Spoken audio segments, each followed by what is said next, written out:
성도 여러분 안녕하십니까?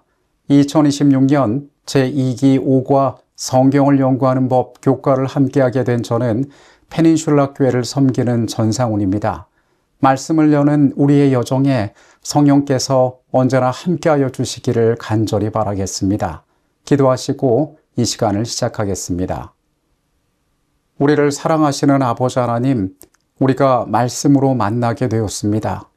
살피는 주의 거룩한 말씀 가운데 함께 계셔서 어떻게 하나님에 대하여 더 배우고 주님을 알아갈 수 있는지, 그것을 어떻게 기억할 수 있는지 우리가 이 시간을 통하여 함께 발견하게 하여 주시옵소서.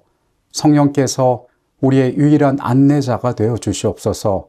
예수 그리스도 이름으로 기도합니다. 아멘. 해마다 연초가 되면 교회에서는 성경 통독을 함께 하자고 이야기합니다. 성경 통독이란 것은 1년에 한 번 성경 전체를 읽는 것을 말합니다.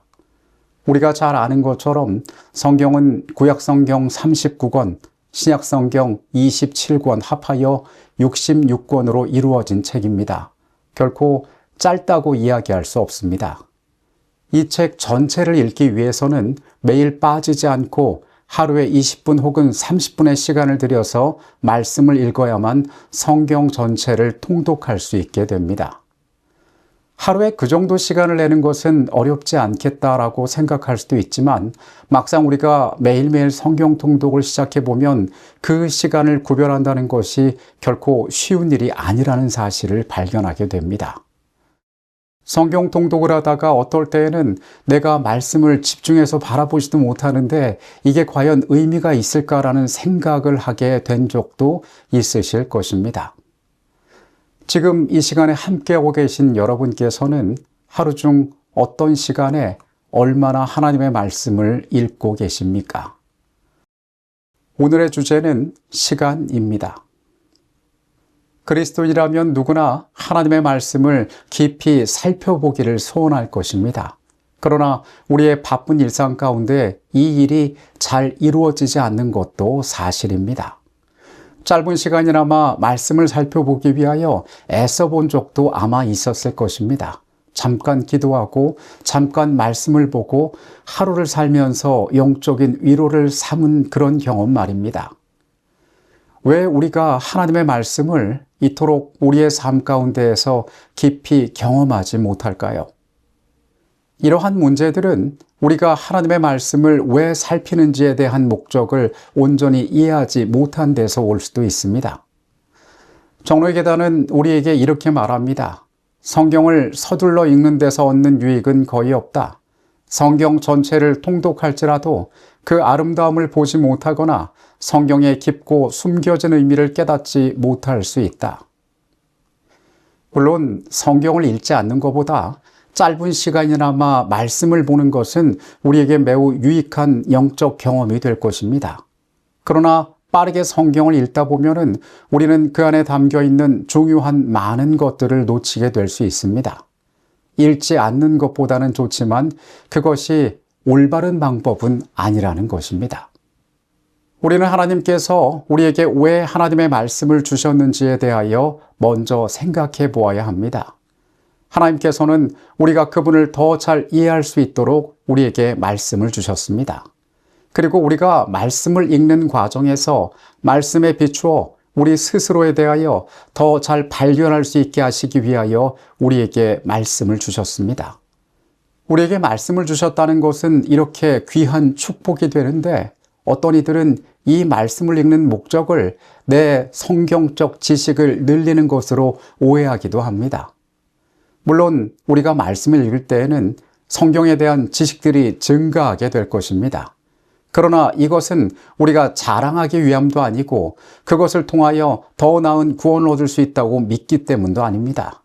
우리가 말씀을 통하여 얻게 되는 것은 하나님을 온전히 알게 되는 것입니다.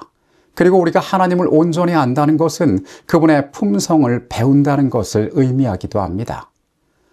우리는 말씀이란 거울을 통하여 하나님의 품성에 대하여 발견하고 우리 자신을 거기에 비추어 다듬어 하나님의 영광을 위하여 살아가는 이 땅의 삶으로 꼴짓기 위하여 우리는 말씀을 바라보는 것입니다.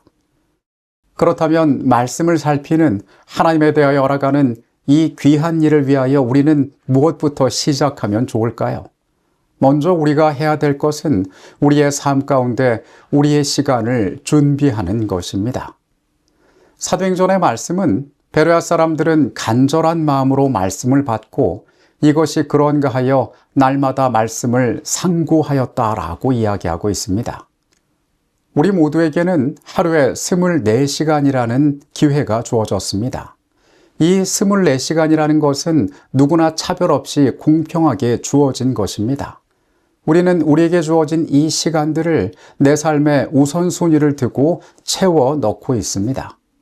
잠자는 시간, 또 먹는 시간, 또 삶의 필요를 위하여 내가 경제 활동을 해야 되는 시간, 이것들이 우리의 삶의 주된 부분들을 차지하고 있을 것입니다. 그런데 그 가운데에 우리는 하나님의 말씀을 연구하는 시간을 구별할 필요가 있습니다. 예레미야 29장의 말씀은 우리가 하나님의 말씀을 살필 때에 어떠한 기대를 품어야 하는지를 이야기합니다. 너희가 온 마음으로 나를 구하면 나를 찾을 것이요 나를 만나리라. 우리가 말씀을 열 때에 우리는 그 가운데에서 하나님을 만날 것을 기대합니다. 우리는 그분을 경험하기를 원하고 하나님에 대하여 깨닫기를 원합니다. 그분의 품성을 담기 원하는 간절한 마음으로 말씀을 열 때 우리는 기대를 품어야 합니다. 시편 37편의 말씀은 이렇게 이야기합니다. 또 여호와를 기뻐하라. 그가 내 마음의 소원을 내게 이루어 주시리라. 우리는 그분의 말씀 가운데 진리를 발견할 수 있음을 기대하고 기뻐해야 합니다. 우리는 이 약속들을 붙잡고 하나님의 말씀을 열 수 있습니다. 시간을 구별하는 문제는 단순히 내 삶의 습관을 바꾸는 것이 아니라 영적인 전쟁이란 사실을 우리는 기억할 필요가 있습니다. 삶을 변화시키는 것은 결코 쉽지 않습니다. 우리가 없던 시간을 만들기 위해서는 평소보다 일찍 일어나거나 아니면 하루 중 내가 중요하다고 생각하는 일과를 포기해야만 합니다.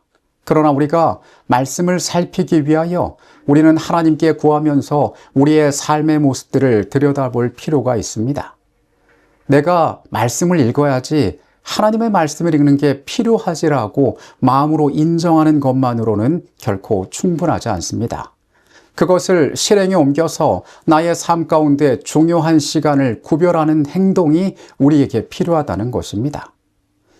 이미 여러분들의 삶은 빈틈없이 꽉 채워져 있을 것입니다. 누구나 다 삶에는 이유가 있고 그렇게 내가 시간을 보내는 것에는 목적들이 있습니다. 그렇다면 어떠한 것들을 양보해야 될까요? 우리는 기쁜 마음으로 우리의 시간을 하나님께 맡기고 우리의 삶에 있어서 우선순위가 무엇인지를 곰곰이 생각해 봐야 할 것입니다. 물론 이해할 수 있는 수많은 급하고 바쁜 일들이 우리의 생애 가운데 가득할 것입니다. 그러나 여러분, 우리가 기억할 것은 하나님과 함께하는 영적인 시간은 우리의 삶의 어떤 것들과도 바꿀 수 없음을 우리는 명심해야 합니다. 시간 그 자체를 우리에게 허락하신 분이 하나님이심을 우리가 기억해야 합니다. 우리는 시간 속에 하나님께서 구별하기를 원하시는 안식일을 지키는 백성들입니다. 거룩하다는 것은 따로 떼어낸 것, 구별되었다는 뜻입니다. 우리가 처음에는 여기에 대한 확신이 없고 이것이 내 삶의 부담으로 느껴진다 할지라도 하나님과 시간을 보내기 위하여 우리는 우리의 삶을 바꾸는 노력을 계속해야 할 것입니다. 우리가 이러한 노력을 하는 중에 우리는 분명히 시험을 만나게 될 것입니다. 우리가 좋지 않은 환경 가운데에서 거룩한 시간을 구별한다는 것은 정말 쉽지 않은 일입니다. 그러나 때로는 우리 자신을 채찍질하고 우리 스스로가 하나님 앞에 온전히 나아갈 수 있도록 하늘의 능력을 구하면서 우리는 이 일들을 위하여 애쓰는 사람들이 되어야 합니다. 이미 여러분 중 대부분의 분들은 자신의 건강이나 자신의 삶의 변화를 위하여 어떤 계획을 세우고 실천해 본 적이 있으실 것입니다. 내가 시간을 정해서 운동을 해야지, 혹은 이러한 음식은 먹지 말고 이러한 음식은 먹도록 해야지 하면서 노력해 보신 적이 있을 것입니다. 그것을 위하여 시간과 노력, 심지어는 돈도 들여봤지만은 내 목적을 거기에 뒀기 때문에 그것을 위하여 기꺼이 노력하는 것입니다. 우리는 세상의 것들을 위하여 기꺼이 그렇게 행동하는데 하나님의 것을 위하여 구별하는 일은 우리에게 얼마나 중요하고 우선되는 일이 되겠습니까? 습관에 관해 자주 사용되는 21일의 법칙이라는 것이 있습니다. 1950년대 미국의 성형외과 의사였던 맥스웰 몰츠는 그의 환자들을 관찰한 결과 수술을 통해 얼굴이 바뀐 환자가 그의 외모를 받아들이거나 혹은 그의 신체의 일부를 절단한 환자가 자신의 신체의 일부가 이제 사라졌다는 것을 그의 뇌가 받아들이는데 최소한 21일 이상의 시간이 필요하다는 것을 발견하였습니다. 나의 존재가 근본적으로 달라졌다라는 사실을 우리 스스로가 받아들이는데 최소한 21일의 시간이 걸린다는 것입니다. 이 이론이 말하는 것은 사람은 참 변하기 어려운 존재라는 것입니다. 우리가 하나님의 것을 위하여 시간을 구별하고 그것을 실천하기 위하여 노력한다고 해도 우리는 곧바로 원래대로 돌아갈 수 있는 관성을 가진 자들이라는 것입니다. 여기에서 우리가 발견하는 중요한 사실은 우리가 이러한 변화들을 우리의 삶에 가져오기 위하여 우리의 삶 가운데 하나님의 시간을 구별하기 위하여 성령의 도우심을 구해야 한다는 것입니다. 성령께서 우리의 의지에 함께 하시고 우리의 여건에 함께 하시고 우리가 시험에 들지 않도록 돌보시지 않는다면 우리는 결코 이 일을 할 수 없게 될 것입니다. 거룩한 성경을 통하여 하나님께서는 우리의 삶에 대한 충만한 은혜들을 허락하셨습니다. 우리의 손 안에 있는 그것들을 우리는 이제 소유하는 것에 만족하지 않고 그것을 이해하는 것에 만족하지 않고 그 진리들을 삶으로 누리기 위하여 애쓰는 자들이 되어야 합니다. 가장 중요한 것은 우리의 바쁜 삶 가운데 그분을 알기 위한 시간을 확보하는 것입니다. 나의 형제, 자매, 노인, 청년들이여, 그대에게 여가 시간이 있을 때 성경을 펴고 그 귀중한 진리를 마음에 간직하라. 일을 할 때는 마음을 지키고 마음이 하나님께 머물게 하라. 말은 적게 하고 묵상은 많이 하라. 사람이 무슨 무익한 말을 하든지 심판날에 이에 대하여 신문을 받으리라는 것을 기억하라. 그대의 말을 선택하도록 하라. 이것이 영혼의 원수에 대하여 문을 닫게 할 것이다. 그대의 하루를 기도로 시작하라. 하나님 눈앞에서 하는 것처럼 일하라. 이 시간을 시작하면서 처음 드렸던 질문을 다시 한번 드립니다. 여러분은 하루에 어떤 시간에 얼마나 하나님과 만나고 계십니까? 여러분의 시간 가운데 하나님의 자리를 구별하게 되시기 바랍니다. 그분께서 이 일을 도와주시기를 구하게 되시기 바랍니다. 그리고 그 시간 가운데 하나님을 만나기를 고대하게 되시기를 바라겠습니다. 우리를 사랑하시는 아버지 하나님, 나의 삶 가운데 축복으로 주어진 하나님의 말씀이 있음을 인하여 감사드립니다. 주님, 그것이 우리의 곁에 있는 것으로만 위로받지 않고 내가 그 말씀을 이해한다고 쉽게 말하지 않고 우리가 그 말씀 가운데에서 하나님의 형상을 보게 하시고 그 말씀을 통하여 나의 삶에 영적 거울이 되게 하여 주시옵소서. 주님, 우리의 삶이 분주함을 아십니다. 이 치열한 영적 싸움 가운데에 우리를 도우셔서 주님을 위한 시간을 우리가 구별하게 하여 주시옵소서. 이러한 구별을 통하여 주님을 만나기를 소원하오니 하나님, 우리의 결심 속에 함께하여 주시옵소서. 예수 그리스도 이름으로 기도합니다. 아멘.